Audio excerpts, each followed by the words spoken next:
kanthi sambungna ora ana gangguan apa-apa sareng sampun dumugi sang Nabi Ibrahim alaihissalam nyuwun dumateng Gusti Allah Ta'ala.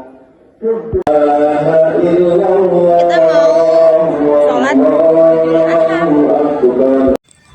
Suasana penuh hikmat menyelimuti pagi hari di Masjid Darussalam Gamol saat gema takbir berkumandang, menandai dimulainya rangkaian kegiatan Idul Adha.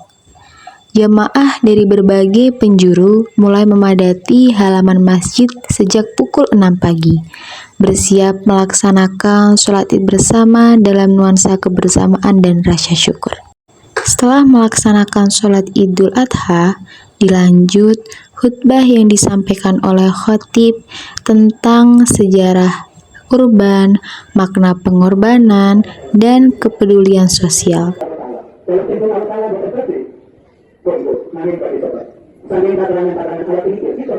Selanjutnya dilanjut musyawarah dengan masyarakat sekitar. Kegiatan berlanjut dengan prosesi penyembelihan kurban yang dilaksanakan secara tertib dan sesuai syariat. Panitia dibantu para relawan bahu-membahu mempersiapkan segalanya, dari mulai pencatatan nama pengkurban, pemotongan daging, hingga pendistribusian daging kepada warga setempat. Hai, bertemu lagi dengan saya Vika Maila Sri Dewi. Kali ini kita akan membahas tentang ibadah kurban, analisis tafsir klasik dan tafsir modern. Dalam Quran surat Al-Hajj ayat 36 yang berbunyi, وَالْبُدْنَ جَعَلْنَاهَا لَكُمْ مِنْ شَعَائِرِ اللَّهِ لَكُمْ فِيهَا خَيْرٌ فَاذْكُرُوا اسْمَ اللَّهِ عَلَيْهَا صَوَافَّ فَإِذَا وَجَبَتْ جُنُوبُهَا فَكُلُوا مِنْهَا وَأَطْعِمُوا الْقَانِعَ وَالْمُعْتَرَّ كَذَلِكَ سَخَّرْنَاهَا لَكُمْ لَعَلَّكُمْ تَشْكُرُونَ.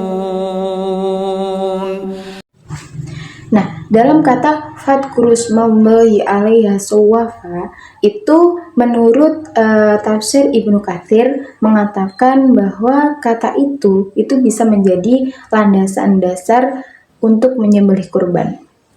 Nah, menurut kitab Ibnu Katsir dikatakan bahwasanya fadkurusmallahi alaiha sawwafa itu kata sawwafa berarti untuk kurban yang akan disembelih. Maksudnya ketika kamu atau kalian akan menyembelih kurban, maka sebutlah nama Allah lalu sembelih dengan berdiri.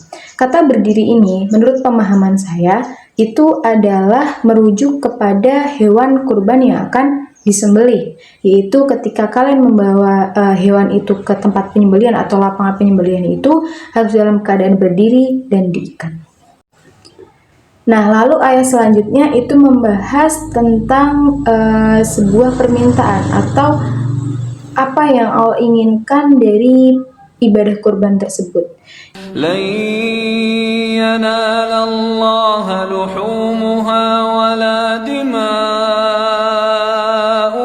ولكن يناله التقوى منكم كذلك سخرها لكم لتكبروا الله على ما هداكم وبشر المحسنين.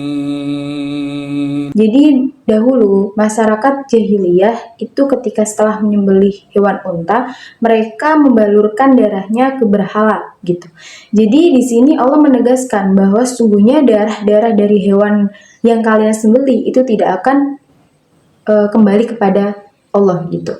Jadi yang ingin Allah sampaikan di sini bahwasanya ketika kalian melaksanakan ibadah kurban itu untuk mendekatkan dan menambah ketakwaan dan ketaatan kalian kepada atau kita semua kepada Allah Subhanahu wa taala. Menurut pemikiran tafsir modern, Rashid Ridho mengatakan bahwa ibadah kurban itu bukan semata-mata hanya penyembelihan hewan saja, namun juga ke dalam konteks solidaritas dan sebagai simbol sosial. Seperti yang sudah terjadi di Masjid Darussalam Gamol, bahwasannya ketika mereka melaksanakan ibadah kurban, mereka membentuk tim atau kelompok terlebih dahulu, juga anak-anak muda yang rela menjadi relawan untuk mensukseskan kegiatan atau rangkaian Idul Adha. Dari mulai takbir dikumandangkan secara bergiliran sampai pagi, lalu membersihkan masjid untuk tempat sholat bersama Idul Adha, dan kemudian penyembelihan kurban, yang mana di situ ada beberapa step dari penyembelihan sesuai syariat, lalu mengkuliti, memotong-motong dagingnya, lalu membagikan atau mendistribusikan daging kepada masyarakat sekitar. Itu bisa kita lihat bahwa bukan hanya pengorbanan kecil yang kita berikan, namun rasa kepedulian dan sosial kita terhadap masyarakat sekitar. Nah, untuk refleksi dari diri saya sendiri, saya melihat bahwasannya kurban itu bukan hanya sekedar simbol spiritual kepada Allah SWT, namun juga kegiatan sosial yang mampu menyambung silaturahmi dan mempererat hubungan antara masyarakat. Dari saya sendiri, kemarin sempat lewat FYP saya dari konten medsos TikTok, bahwasanya dikatakan di situ bahwa kita di dunia itu segala hal milik kita itu sebenarnya bukan milik kita, tapi itu milik Allah SWT.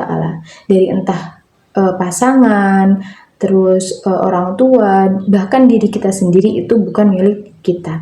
Jadi bagaimana kita sadar untuk tidak rakus atau tamak dalam mencari hal dunia, namun kita juga sadar untuk mensosialkan diri kita kepada orang-orang yang lebih membutuhkan.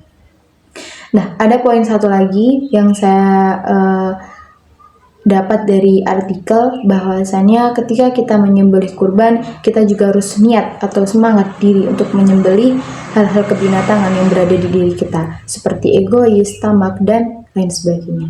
Mungkin sekian dari saya. Wabillahi taufiq wal hidayah. Wassalamualaikum warahmatullahi wabarakatuh.